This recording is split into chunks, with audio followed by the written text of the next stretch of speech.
Hey, hello, and welcome to Michael's Minty Music for today. Today we review ABBA's 1977 album called ABBA the Album, which isn't confusing at all and is a great album name.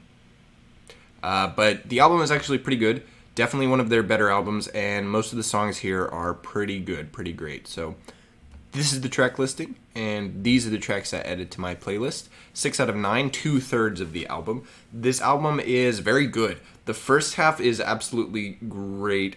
The first 4 tracks are probably some of the best well-known ABBA songs, and the first 2 tracks on side 2 are pretty great too. The final bit of the album, which is separated here as the mini musical part, is a bit slow and boring. It's like some specific thing they did where they kind of did a play, but I guess it's only like 10 minutes long or something.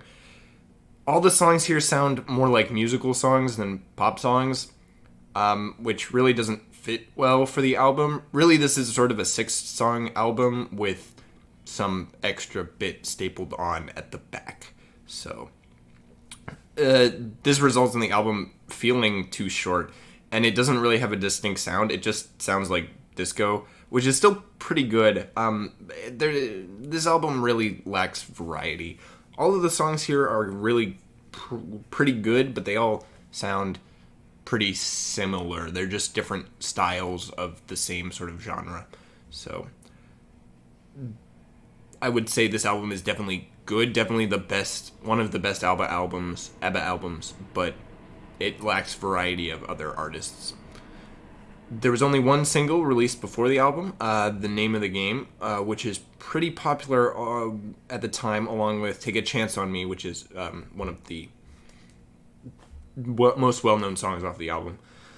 But my favorite song here has got to be Hole in Your Soul. It avoids the disco aspect, I feel, a little bit. It doesn't sound as gimmicky as some of the other songs here. It's not as technically involved, but I feel that it's sort of a clean, nice, fun song, really. Take a Chance on Me was also competing for this spot, but I gotta give it to the more obscure song that I like more. Now, I rank this album second out of all of ABBA's albums, just under their 1975 self-titled album, which is really funny that they have an album that's just called ABBA and then an album that's called ABBA the Album. But I really feel that their 1975 album, it just has a little bit more variety and a better sound, sort of better overall.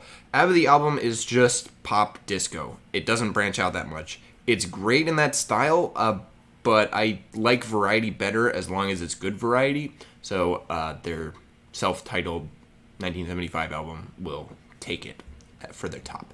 But ABBA the Album is definitely better than a lot of their other work, because there's really no songs on here that are bad. Additionally, this album, it doesn't take my top spot from 1977. That goes to Queen's 1977 album, News of the World. Both of these albums are some of the best work of their respective artists, but I think Queen is just better than ABBA in general. News of the World has more variety, and it's better in terms of the sound than ABBA the Album. In the end, it comes down a little bit to the style. I just like the more variety style of News of the World than ABBA the Album. Next up is Splatoon 3, the Splatoon 3 soundtrack. I know most of these songs already because I've played the game, but they have some of them have different mixes. I've been seeing that some of them have different mixes on the soundtrack, so I'm pretty excited to hear the official soundtrack for the game. And obviously it came out this year, so it'll be one of the new songs from new albums from this year that I'll be reviewing. So stay tuned for that, and stay minty.